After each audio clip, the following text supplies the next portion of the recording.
How amazing was Francis Luca Cord, right? Anybody see him last night? Yeah, they deserve another round. I got a chance to see them last night at the Bookman. I realized it had been they had come around 18 months ago, which must have been right around the time I was coming, because I never saw them the first time around, and I think, as I've mentioned to people, you've never seen Francis Luca Cord? I mean, you would have thought that I'd not heard of U2 or something, But I'm thrilled to have experienced the magic that is FLA, and they've got some great vinyls and shirts and everything over there. I've been listening to their music online prior to their show, and so good. It is absolutely amazing. I call it camping or hiking or backpacking music because I have these playlists that I intentionally choose for when I'm out, camping or sitting around a fire or something, and it just feels like that kind of warm and cozy music. Today's talk is not warm and cozy, unfortunately. As I've said last week, we're going to try to cover some heavier topics, but we're going to do it in a way that's not as heavy. I want to balance this out with hope. Last week, we didn't get super prescriptive because I wanted to first begin by drawing our attention to our attention and how frequently we give it away or it's hijacked. And we're using this idea of this digital empire because this is something that is pervasive and it's all around us. It affects all of us. In pre-talk this morning, somebody handed me a little comic that was timely, and you can't see it, but I'll describe it. A wife is sitting on the couch, her husband's walking up, and she says, I hate these days. I feel so lost and aimless in my life. I know it won't last forever, but I don't think I can hang on until my phone is done charging.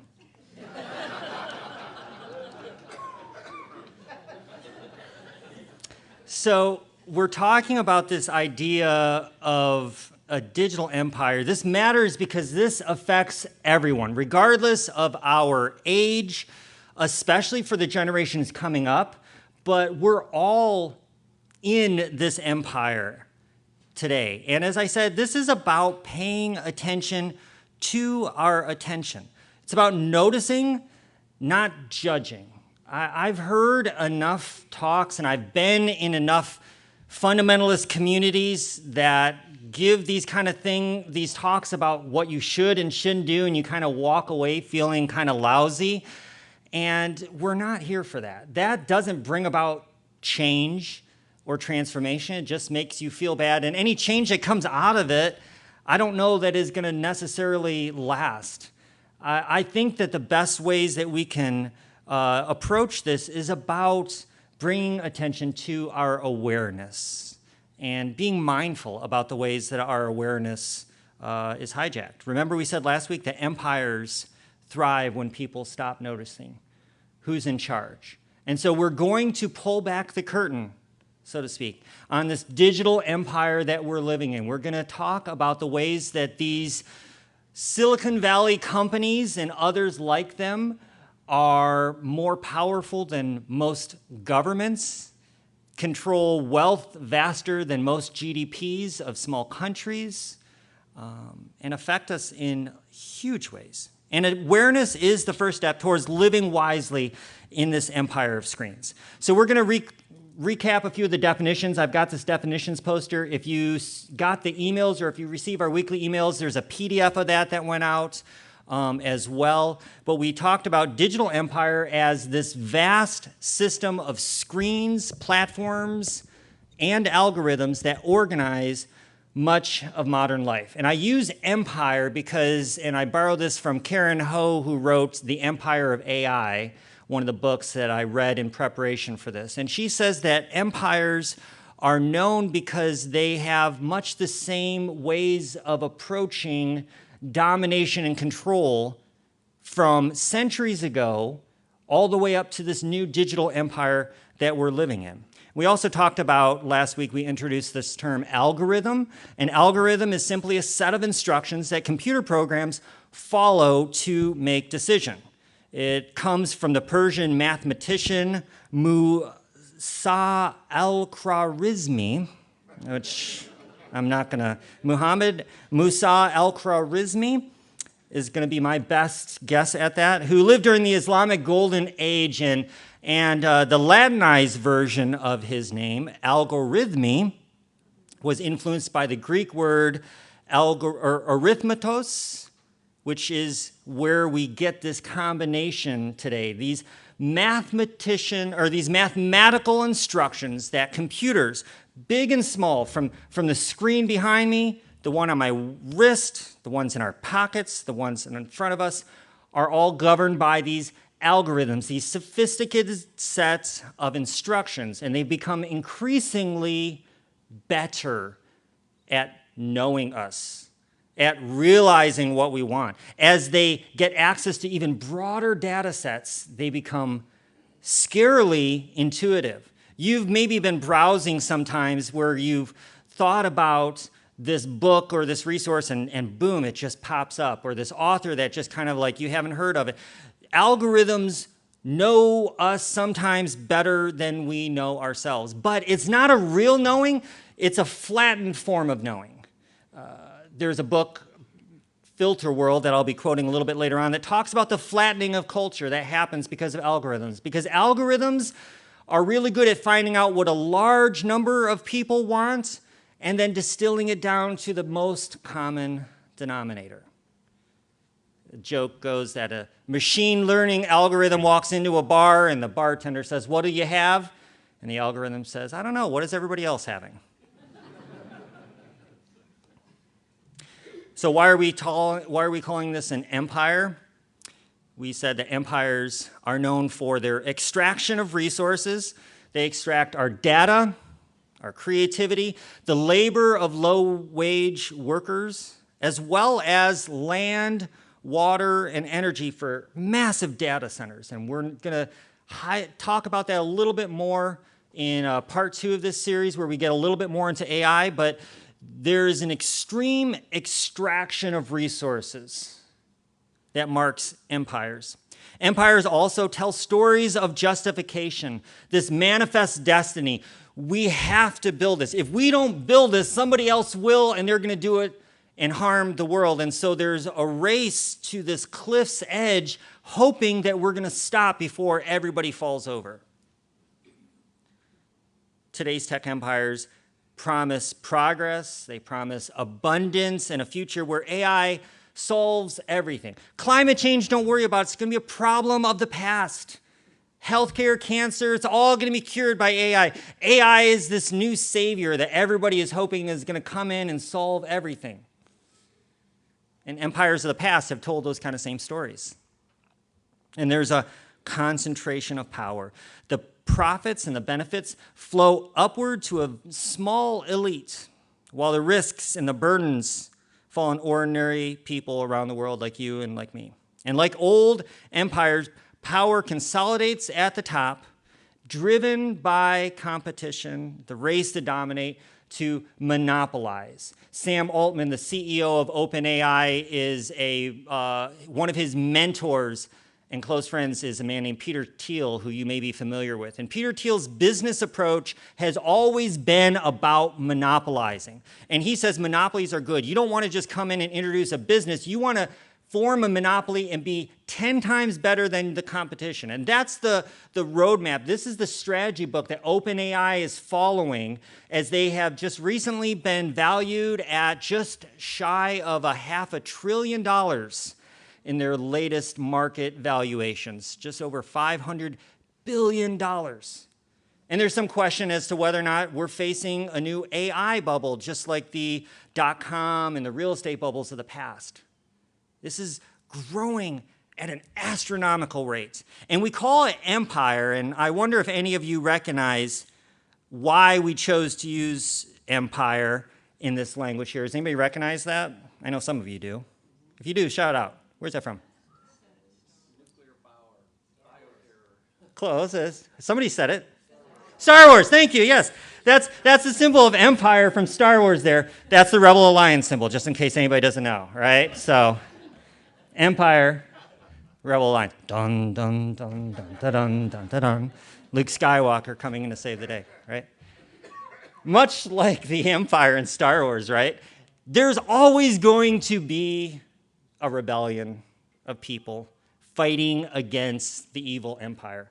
And even though today we can't opt out of this empire unless we can very carefully structure our lives to live off the grid, we're going to be in this empire because we were born into it. And today's empire surrounds us. And in today's empire, attention is the new oil. As empires grow and extract resources, the types of resources that are extracted change from human labor and slaves to oil to cotton. And in today's digital empire, our attention is the most valuable currency there is. The problem is there is a very finite amount of that attention, and there are some very well-funded corporations, very well-funded, that are doing everything they can to capture as much of it as possible. Our time and our focus are now a commodity that's bought, sold, and traded by companies whose main goal is not connection, despite what their websites might say. It's humorous to read the mission statements of companies like OpenAI or Meta or Alphabet, which is Google, and they have these grand mission statements about changing the world and healing the world and bringing everybody together. But it's not about connection, but retention. And the simple rule of thumb is when it comes to today's digital services is if a product is free, that means not that they are being generous with what they're giving away. You are the product. And you using that product generates things for these companies that they can use. If you're not paying for the product, you are the product. That book I mentioned earlier, Filter World by Kyle Chaga says, attention becomes the only metric by which culture is judged. And what gets attention is dictated by equations or algorithms developed by Silicon Valley engineers. It's scary, really, how much influence is exerted by a very, very small number of people. These terms that we're introducing today as we're talking about this first is this term called behavioral data. Behavioral data. And this is a digital shadow created by our online actions, reactions, and our interactions. Everything we do online, whether we are browsing on a computer, on our phone, using the remote control on our smart TV and looking through shows to watch, subscribing to any number of digital services, or even sometimes in our cars, all of these digital tools create a digital shadow, a past, a breadcrumb trail, if you will, that is becoming increasingly more sophisticated over time. The reason why so many companies you see that launch and get these incredible valuations while recouping almost nothing in profits is because they are in it for the long game. They're not about selling.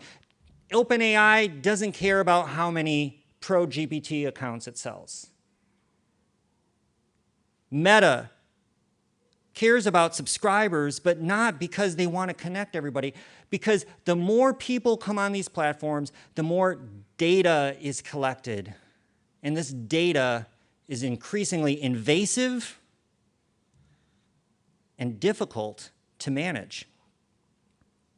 These are types of behavioral data, the types of behavioral data that is collected by the digital empire today. And this is just skimming the surface. I promise it's going to get a little bit more encouraging after this, because this can get pretty overwhelming here.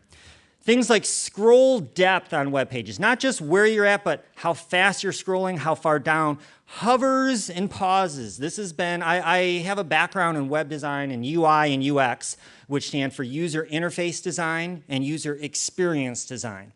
There was a time in the early days of the internet when we focused a lot about making the experience great for the consumer. As a web designer, it was a mark of honor for me if I could design a website that was easy to navigate, if you could quickly get to the information you want to get to in as few clicks as possible. That was the way I was taught, because I wanted to design sites that functioned efficiently the way that I liked to function. But advertisers became a dictating factor, and companies began to realize the longer I could keep you on my page, the more ads I can serve to you, until the point where you may have experienced something like this. One of the most frustrating experiences for me is when I go to make a meal and I'm trying to find a recipe online. I don't know why recipe websites are the worst, but like, I swear it's like trying to like push ads out of the way. Like, hold on, I'm trying to zoom in and like, was that cups? I can't see because there's ads popping up and full screens and this and that, and you're closing it, and it's insane. So no longer are they concerned with making it a good experience for the consumer. They're tracking hovers, pauses, watch time.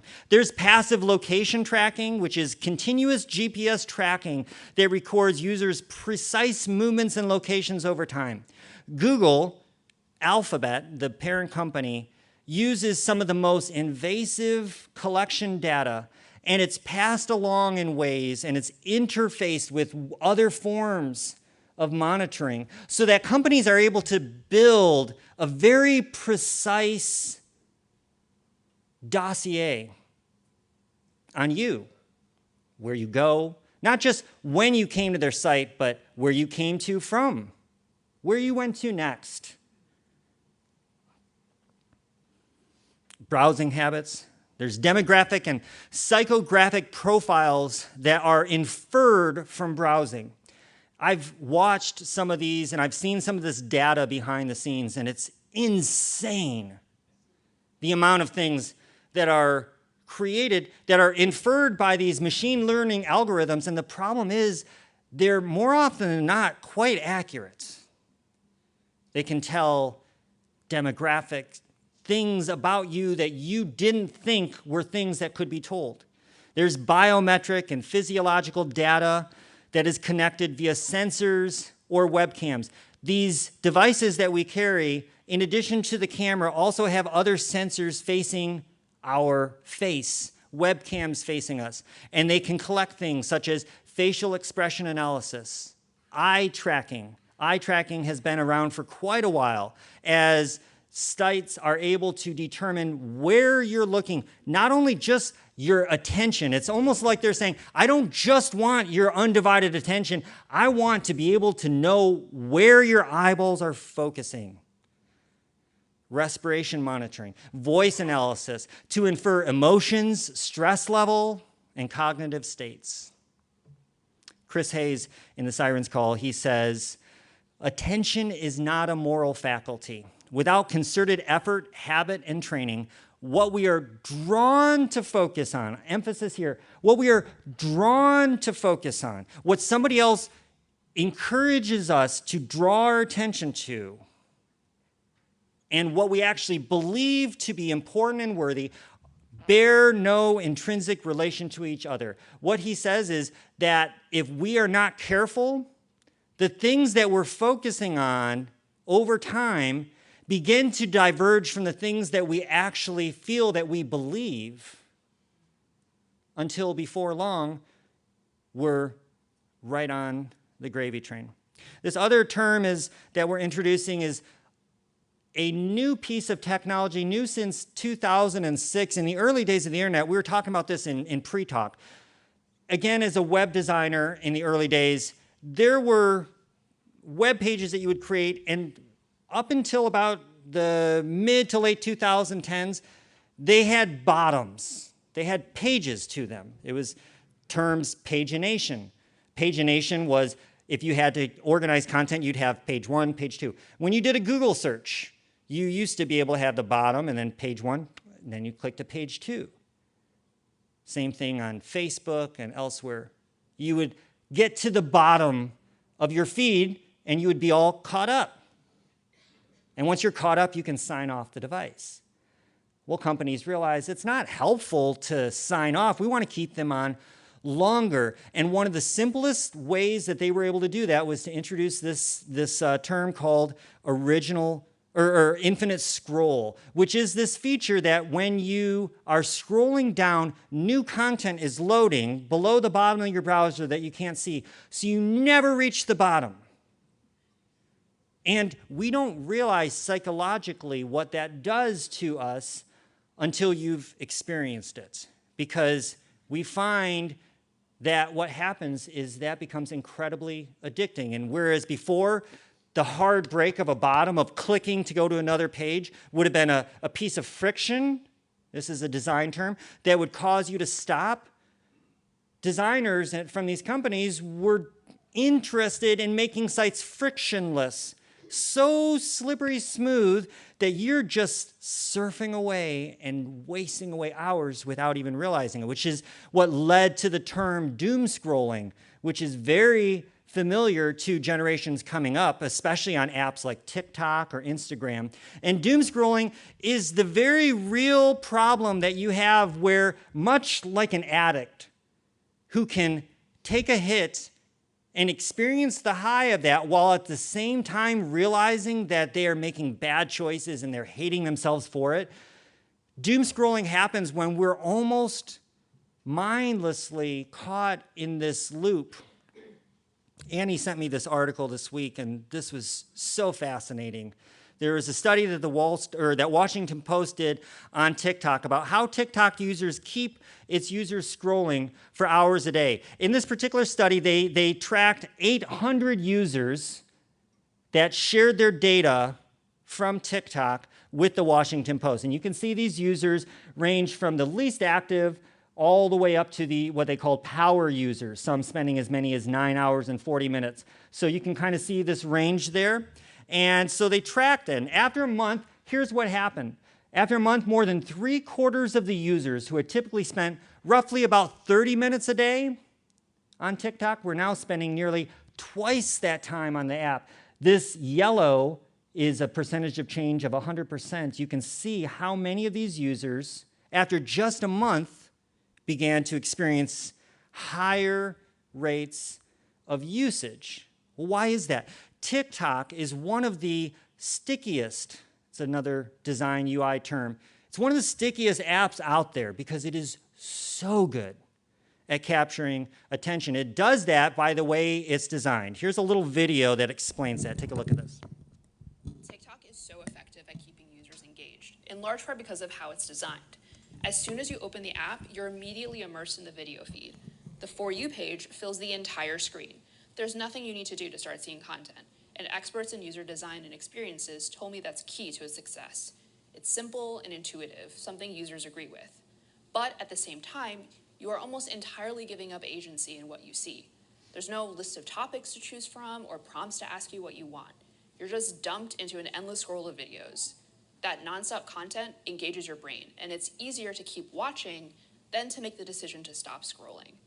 Beyond hitting the prominent like, favorite, and share buttons on the side, the main interactivity is one action, the swipe. Even as you swipe, you start to see the next video, ensuring you will always see some content. Some psychologists and design experts compare this to playing a slot machine. When you pull the lever or swipe, you don't know what you will get next. That randomization and surprise has been shown to make you feel good and are part of why we just keep swiping. After you leave the app, TikTok, like other apps, has ways to keep you coming back. Notifications and message streak pop up to play into your sense of FOMO.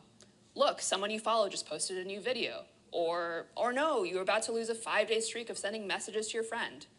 Research shows that users find TikTok much easier and effortless to use compared with other short-form video platforms, such as Instagram Reels and YouTube Shorts, even though both have borrowed heavily from TikTok's design.